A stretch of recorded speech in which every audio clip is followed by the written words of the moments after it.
Recording studio Bihar Sharif.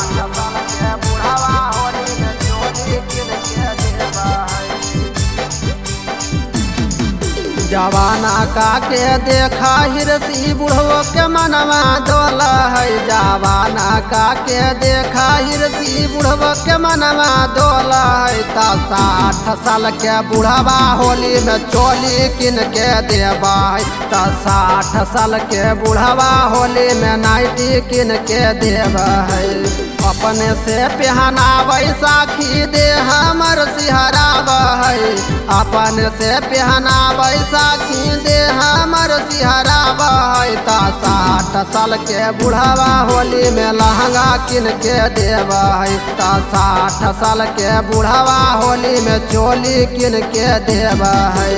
60 साल के बुढ़वा होली में चोली किन के देवा है।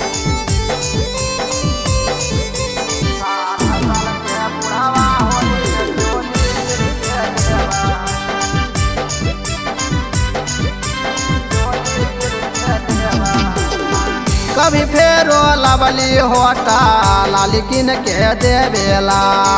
बुढ़ावा बुढ़ाउती में हमके फंसावेला। ये सखी कभी फेरो लवली होटा लाली किन के देवेला। बुढ़ावा बुढ़ाउती में हमके फंसावेला।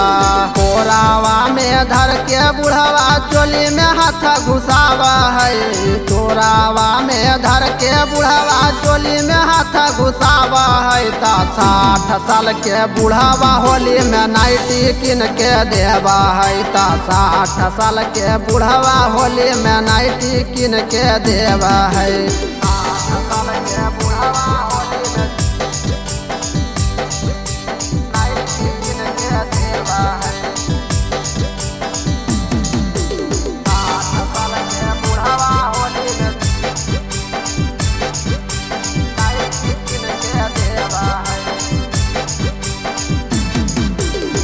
केतना मानई साखी मान नहीं कहना मागे। घर में बोलाई बुढ़ावा पकड़े जोबाना मागे। केतना मानई साखी मान नहीं कहना मागे। घर में बोलाई बुढ़ावा पकड़े जोबाना मागे। राजा मानी राजा पियावा घर नहीं आव है। दिलीप बेदर्दी पियावा घर नहीं आव है। 60 साल के बुढ़ावा होली में नाइटी किन के देवा है। 60 साल के बुढ़ावा होली में चोली किन के देवा है।